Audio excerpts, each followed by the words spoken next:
Ang pag-uusapan natin ngayon ay ang Yamaha Mio Sporty at Honda Beat Fi. Pag-uusapan natin ang similarities and differences nila at kung bakit ito ang dapat mong maging first bike. Una sa pag-uusapan natin ay ang price nilang dalawa. At pagdating sa presyo, itong dalawa ang ilan sa pinakasulit ngayon sa market. Ang Mio Sporty ay nagkakahalaga ng about 67,900 pesos at ang Honda Beat naman ay about 67,400 pesos. Take note na ang price na nabanggit ko ay depende pa rin sa dealer na pupuntahan nyo. Pagdating naman sa quality, alam naman natin kung anong klaseng kalidad ang kayang ibigay sa atin ng Yamaha at Honda, di ba? Kaya kung tibay lang ang pag-uusapan, alin man dito sa dalawang ito, hindi ka mapapahiya. Pangatlo sa listahan natin ay ang height at timbang.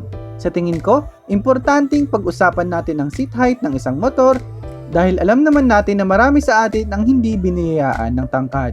Ang Mio Sporty ay may seat height ng 745mm, samantalang sa Honda Beat naman ay 740mm. Ganon din sa timbang ng motor na dapat natin bigyan ng pansin, lalong-lalo na para sa mga baguhan. Ang Mio Sporty ay may timbang na 94 kg, samantalang sa Honda Beat naman ay 93 kg lamang. Kung usapang fuel tank capacity naman, ang Mio Sporty ay may 4.1 liters tank capacity at sa Honda Beat naman ay 4 liters lamang. Sa braking system naman, parehas silang merong single disc brake sa unahan at drum brake sa likod. Punta naman tayo sa makina ng dalawang ito.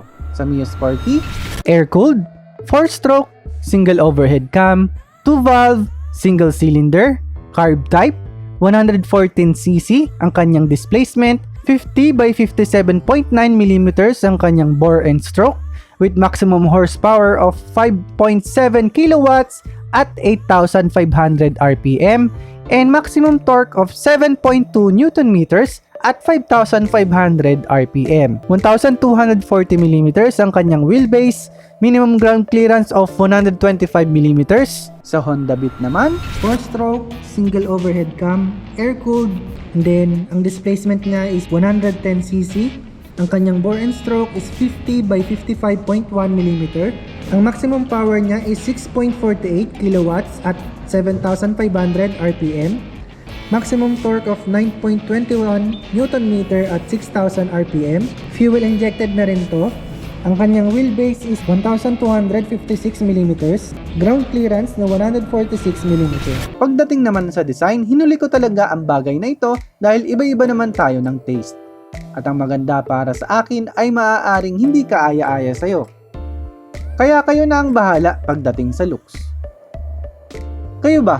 Alin sa tingin nyo sa dalawa ang mas sulit na bilhin? Mio Sporty o Honda Beat?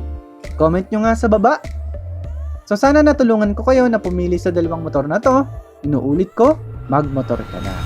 So kung nagustuhan mo ang video natin ngayon, kindly hit that like button. Kung may tanong ka naman, suggestion, comment mo na lang yan sa baba ng video na to. At kung bago ka lang sa ating channel, kindly hit that subscribe button for more videos. Again, this is JZ Vlogs and see you sa next video. Atin yan.